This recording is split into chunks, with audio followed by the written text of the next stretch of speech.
Hello everyone, प्रीत biology YouTube channel पर आप सभी का स्वागत है। आज की वीडियो में हम लोग स्टडी करेंगे पैलियोबॉटनी के बारे में, फॉसिल्स के बारे में, टाइप्स ऑफ फॉसिल्स के बारे में। सबसे पहले ये जानेंगे कि पैलियोबॉटनी होता क्या है। तो जो पास्ट जो प्लांट लाइफ की स्टडी को ही क्या बोलते हैं, पैलियोबॉटनी, यानी जो प्लांट पहले हुआ करते थे उनके अध्ययन को ही बोलते हैं पैलियोबॉटनी। और ये किसके थ्रू होता है? ये होता है फॉसिल्स के थ्रू अध्ययन किया जाता है। अब दिमाग में आएगा कि ये फॉसिल्स है क्या। तो फॉसिल्स क्या है? ये एक कॉन्क्रीट एविडेंस है ना, of the existence of pre historic organism. मतलब एक मूर्त जो साक्ष्य है कि हाँ, पहले अस्तित्व ऑर्गेनिज्म का, कि पहले कोई ऑर्गेनिज्म हुआ करते थे, उसका एक आप मूर्त साक्ष्य देख सकते हैं, और उसी को क्या बोलते हैं? फॉसिल बोलते हैं। तो ये फॉसिल क्या करते हैं? एक तरह से ये टूल हो जाता है कि जो पैलियोबॉटनिकल जो स्टडीज़ है ना, उनके लिए, कि हम जान सकते हैं कि पहले कैसे प्लांट्स हुआ करते थे, उनका स्ट्रक्चर कैसा था, है ना, सेलुलर स्ट्रक्चर कैसा था, या उनकी मॉर्फोलॉजी कैसे थी। और ये मिलते कहाँ पे हैं ये फॉसिल्स? तो ये मिलते हैं, अवेलेबल होते हैं, उपलब्ध होते हैं सेडिमेंट्री रॉक्स में। एक और टर्मोलॉजी है कि फॉसिलाइजेशन किसे बोलते हैं। फॉसिलाइजेशन क्या है? ये एक ऐसा प्रोसेस है जिसमें कि लिविंग बीइंग्स या उनके जो पार्ट्स होते हैं वो फॉसिल्स के फॉर्म में जब प्रिजर्व होते हैं, तो जो प्रिजर्वेशन का जो प्रोसेस है ना, तो उसी को क्या बोलते हैं? फॉसिलाइजेशन बोलते हैं। और ये कंटिन्यूअस प्रोसेस है, यानी ये हमेशा होती रहती है। अब आते हैं नेक्स्ट पॉइंट पे, टाइप्स ऑफ फॉसिल्स क्या होता है। तो फॉसिल्स जो होते हैं वो कई फॉर्म में होते हैं। किस तरह का फॉसिलाइजेशन हुआ है ना, उसके आधार में फॉसिल्स को कई ग्रुप में बांटा गया है। सबसे पहला है कंप्रेशन फॉसिल्स। कंप्रेशन फॉसिल्स क्या होता है? ये कॉमन टाइप है, most common type of fossils है। जैसे कि नाम से ही पता चल रहा है, कंप्रेशन, यानी कि ये जो फॉसिल्स का जो निर्माण होता है इन फॉसिल्स का, वो कंप्रेशन के थ्रू होता है। इसमें क्या होता है कि जो प्लांट्स होते हैं वो दब जाते हैं, या उनके पार्ट्स जो होते हैं वो सेडिमेंट्स में दब जाते हैं, और दबने के बाद क्या हो जाते हैं? वो फ्लैट हो जाते हैं। क्यों? क्योंकि एक प्रेशर बनता है, ठीक है। जो स्टोन्स होते हैं, जो सैंड होते हैं, उनके प्रेशर से क्या होता है? प्लांट के जो पार्ट्स होते हैं वो फ्लैट हो जाते हैं। और ये कंप्रेशन होता किसके वजह से है? जैसे कि सैंडस्टोन, डाई एटोमेसियस अर्थ, वॉल्केनिक ऐश, इनकी वजह से होता है। अगर इसमें होता है कंप्रेशन फॉसिल में क्या होता है, अगर प्लांट बहुत ही ज़्यादा थिन है, फ्लैट है, तब तो वो उतने अच्छे से नहीं समझ में आता है। और जो ये फॉसिल्स होते हैं ये कहाँ पर पाए जाते हैं? तो ये पाए जाते हैं इन the form of A Carboniferous layer in between the sediments. तो सेडिमेंट्स के बीच में कार्बोनिफेरस के फॉर्म में, लेयर के फॉर्म में ये पाए जाते हैं। और कंप्रेशन फॉसिल में स्ट्रक्चरल डिटेल्स नहीं देखते हैं, मतलब आप एनाटॉमी नहीं देख सकते हैं सेल्स की। और जो पैलियोबॉटनिस्ट होते हैं वो कंप्रेशन फॉसिल को अगर वो यूज़ करते हैं स्टडी के लिए, तो उसमें वो स्टडी कर पाते हैं एक्सटर्नल मॉर्फोलॉजी ऑफ प्लांट्स, यानी बाहरी जो रूप है प्लांट्स का, उसको जो है कंप्रेशन फॉसिल में देखा जा सकता है। नेक्स्ट प्रोसेस है पेट्रीफैक्शन। इसकी खास बात यह है कि इसमें internal as well as external दोनों तरह का स्ट्रक्चर प्लांट का देखने को मिलता है पेट्रीफैक्शन में, और ये बहुत ही रेयर होता है, जल्दी ऐसा मिलता नहीं है। और तीसरा पॉइंट क्या है कि ये स्टडी पर्पस के लिए बेस्ट होता है। क्यों? क्योंकि इसमें हम लोग internal as well as external structure plant का देख सकते हैं। इसमें जो प्लांट टिश्यू का जो सेल है बहुत अच्छे से प्रिजर्व होता है। प्लांट के जो पार्ट्स होते हैं वो मॉलिक्यूल बाय मॉलिक्यूल उनका रिप्लेसमेंट होता है 20 मिनरल्स के द्वारा, है ना। और वो होते हैं किस फॉर्म में? जैसे कार्बोनेट्स के, सल्फेट, सिलिकेट, फॉस्फेट के फॉर्म में। ये जो प्रोसेस होता है, अगर पेट्रीफैक्शन में क्या होता है, इस प्रोसेस के लिए एक कंडीशन चाहिए होती है कि वो रैपिड नहीं हो, अदरवाइज़ अच्छे से प्रिजर्व नहीं हो पाएंगे उनके इंटरनल्स जो स्ट्रक्चर हैं। तो जब भी ये मिनरलाइजेशन होगा तो ये प्रोसेस जो होता है वो धीमे धीमे होना चाहिए। और इसमें क्या है कि इसमें ये देखा गया है कि इसमें क्या होता है, एक्सक्लूज़न होता है एयर का, लो पीएच पे होता है, कुछ फिज़िकल और केमिकल कंडीशंस होती हैं, है ना, जो एग्जिस्ट करती हैं वॉल्केनिक डस्ट के अंडर में। इसके अलावा जो है कुछ सब्सटेंस हैं जैसे कार्बन है, कार्बोक्सिलिक एसिड है, ह्यूमिक एसिड है, हाइड्रोजन सल्फाइड है, ये भी बनते हैं पेट्रीफैक्शन में। और ये कैसे बनता है, by the disintegration of plant tissue and are helpful in the precipitation of insoluble petrifying agents such as pyrites। तो ये जो हैं इसमें सब्सटेंसेस ये बनते हैं प्लांट के जो टिश्यूज़ हैं उनके डिसइंटीग्रेशन से, है ना, और ये बहुत ही हेल्पफुल होते हैं। और इसमें आप देखेंगे क्या देखने को मिलेगा, कुछ एजेंट होते हैं जो सहायक होते हैं बनने में, उनको बोलते हैं पायराइट्स। ठीक है, ये क्या है, पेट्रीफाइंग एजेंट्स होते हैं। इसमें क्या है कि और भी कुछ सब्सटेंसेस देखने को मिलेंगे जैसे कि सेलुलोज हो गया, है ना, और लिग्निन हो गया। ये सब भी जो है प्लांट के जो सब्सटेंस हैं वो पेट्रीफैक्शन में देखने को मिलेंगे। तो पेट्रीफैक्शन में क्या था, ये रेयर था जैसा कि मैंने आपको बताया, और ये मोस्ट सुटेबल है किसकी स्टडी के लिए, प्लांट के इंटरनल स्टडी के लिए बहुत ही अच्छा फॉसिल है पेट्रीफैक्शन। नेक्स्ट आते हैं इनक्रस्टेशन फॉसिल। इनक्रस्टेशन में क्या होता है, इसके नाम में ही इस फॉसिल का भी मतलब है, वो हम देखते हैं अब कि ये कॉमनेस्ट टाइप है फॉसिल्स का। ये प्लांट की स्टडी के लिए, मॉर्फोलॉजिकल स्टडी के लिए बहुत ही अच्छा है। उसके बाद इस प्लांट में क्या होता है कि in this fossil external form of the plant is preserved. जो एक्सटर्नल फॉर्म है प्लांट का वो प्रिजर्व होता है एज अ कास्ट, एक सांचे की तरह। लेकिन जो इंटरनल स्ट्रक्चर होता है वो क्या हो जाता है, डिस्ट्रॉय हो जाता है। बात समझ में आई कि इस प्लांट का जो एक्सटर्नल है वो जो मॉर्फोलॉजी आपको दिखेगी वो प्रतीत होगा कि हाँ ये ऐसा प्लांट है, एक कास्ट सांचे के रूप में, लेकिन इंटरनल स्ट्रक्चर जो ख़त्म हो चुका होगा। और यहाँ पे जो होता है here deposition of sediments occur in the form of hard coat around the whole plant body और इट्स पार्ट। तो यहाँ पे क्या होता है, जो प्लांट की जो पूरी प्लांट की बॉडी है या उसका कोई पार्ट है तो उसके चारों तरफ सेडिमेंट्स इकट्ठा होने लगते हैं और वो हार्ड कोट बना लेते हैं, और उसी तरह से वो क्या होता है, एक कास्ट की तरह होता है। और इसीलिए इनको क्या बोलते हैं, इनक्रस्टेशन फॉसिल बोलते हैं। जो इनक्रस्टेशन क्या होते हैं, these fossils are formed by precipitation of minerals like carbonate on the plant surface। तो इसमें क्या होता है, ये कैसे बनता है, बाय प्रेसिपिटेशन ऑफ मिनरल्स। जो मिनरल्स होता है उनका प्रेसिपिटेशन होता है जैसे कि कार्बोनेट्स का प्लांट के सरफेस पे।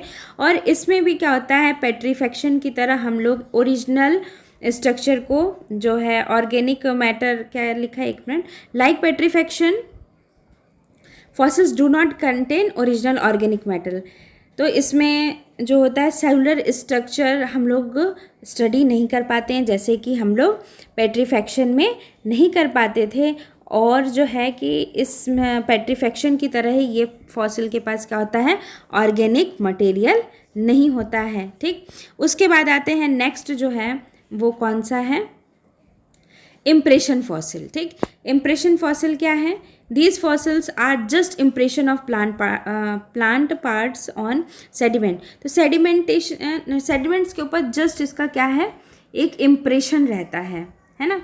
Hence do not contain organic material, इसीलिए ये क्या होते हैं, ये ऑर्गेनिक मटेरियल को कंटेन नहीं करते हैं। ठीक उसी तरह जैसे कंप्रेशन में था, ये एक तरह से सिर्फ और सिर्फ इम्प्रेशन होता है, और कंप्रेशन जो होता है ये formed in fine soft material, ये कहाँ बनता है, जो एकदम फाइन छोटे छोटे एकदम सॉफ्ट मटेरियल्स होंगे। ठीक है, उसके बाद दे अकर एबडेंटली इन क्ले डिपॉजिट्स।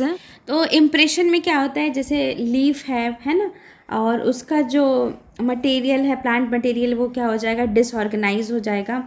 और ये कहाँ पे, जैसा कि अभी हमने बताया कहाँ होता है, जहाँ पे क्ले होते हैं, क्ले डिपॉजिट होते हैं, तो वो क्ले जो होते हैं वो कन्वर्ट हो जाते हैं रॉक में, है ना, और एक तरह से इम्प्रेशन लीफ का बन जाएगा।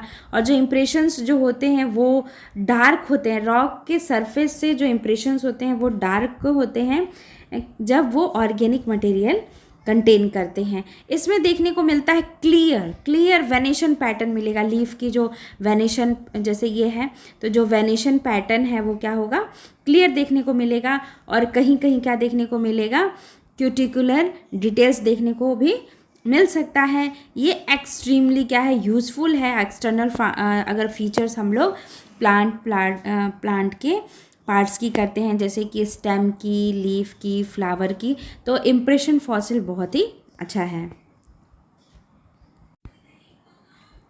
अब कॉम्पैक्टेशन और ममीफाइड प्लांट्स क्या होते हैं, ठीक है, कॉम्पैक्टेशन एंड ममीफाइड प्लांट्स, ये जो फॉसिल्स होते हैं, इनके जो प्लांट पार्ट्स होते हैं, ये कैसे बनते हैं, वर्टिकल प्रेशर के द्वारा बनते हैं। ठीक है, इसमें जो प्लांट के स्ट्रक्चर होते हैं, जैसे कि लेदरी लीफ हो गया, हार्ड फ्रूट्स हो गए, है ना, और सीड जो होते हैं वो प्रिजर्व्ड होते हैं, ममीफाइड फॉर्म में प्रिजर्व होते हैं। ठीक है, तो इसमें याद करने वाला क्या बात है कि ये वर्टिकल प्रेशर से बनते हैं।